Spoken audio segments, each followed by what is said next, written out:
तुम मुझे खून दो, मैं तुम्हें आज़ादी दूंगा। हिंदुस्तान अभी गुलाम नहीं रह सकता और ना ही कोई ताकत उसे गुलाम रख सकती है। नेताजी सुभाष चंद्र बोस, जिनके इसी नारे के वजह से उस समय लाखों युवा स्वतंत्र संग्राम में कूद पड़े थे। भारत के महान स्वतंत्रता सेनानी, जिन्हें स्वतंत्र भारत के लिए आज़ाद हिंद सेना की स्थापना की थी।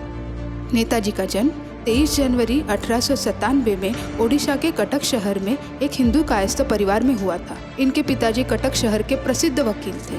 उनका शिक्षण कलकत्ता के प्रेसिडेंसी कॉलेज में हुआ था, लेकिन उनके नेशनलिस्ट एक्टिविटीज़ के कारण 1916 में उन्हें कॉलेज से निकाल दिया गया था और एक साल परीक्षा देने पर भी रोक लगा दी गई थी। नेताजी के पिताजी की इच्छा थी कि नेताजी ICS बने और वही इच्छा के कारण उन्होंने लंदन के कैम्ब्रिज यूनिवर्सिटी से ICS की परीक्षा पास कर ली। पर उन पे स्वामी विवेकानंद और महर्षि अरविंद घोष के विचारों का प्रभाव इतना था कि 1921 में जालियनवाला बाग हत्याकांड के बहिष्कार के रूप में उन्होंने अपना ICS पद का त्याग किया और वो भारत लौट आए। भारत लौटने के बाद गांधी जी के नेतृत्व में वो इंडियन नेशनल कांग्रेस में शामिल हुए और इसी बीच उन्होंने स्वराज नामक अखबार शुरू किया। उसी दौरान जवाहरलाल नेहरू और नेताजी इंडियन नेशनल कांग्रेस के सेक्रेटरी बन गए थे। गांधी जी को नेताजी का स्वतंत्रता पाने के लिए आक्रामक नज़रिया पसंद नहीं था और नेताजी को गांधी जी के अहिंसावादी तत्व पसंद नहीं थे, और यही सबसे बड़ी वजह थी कि सिर्फ एक साल में ही उन्हें इंडियन नेशनल कांग्रेस पार्टी के अध्यक्ष पद से निकाल दिया गया।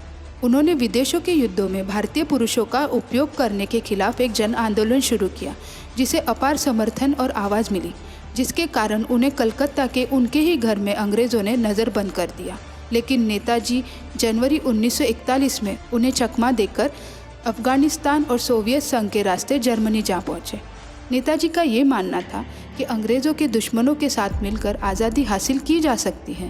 ब्रिटिशर्स के खिलाफ हिटलर और मुसोलिनी के रूप में उन्हें भविष्य के मित्र दिखाई दे रहे थे। जुलाई 1943 में वह सिंगापुर पहुँचे और रास बिहारी बोस द्वारा शुरू किए गए भारतीय स्वतंत्रता आंदोलन की बागडोर संभाली और आज़ाद हिंद सेना का आयोजन किया, जिसे भारतीय राष्ट्रीय सेना के रूप में आज भी जाना जाता है। यह वो समय था जब उन्हें नेताजी के रूप में सम्मानित किया गया था और उन्हें आज भी नेताजी कहा जाता है। भारतीय राष्ट्रीय सेना ने अंडमान और निकोबार द्वीपों को मुक्त कराया, लेकिन जब वो बर्मा पहुँचे, खराब मौसम और साथ ही द्वितीय विश्व युद्ध में जापान और जर्मनी के हार ने नेताजी को पीछे हटने के लिए मजबूर कर दिया।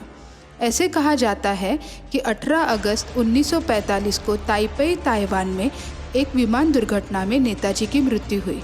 हालांकि ये अभी भी माना जाता है कि नेताजी उसके बाद कई वर्षों तक जीवित रहे।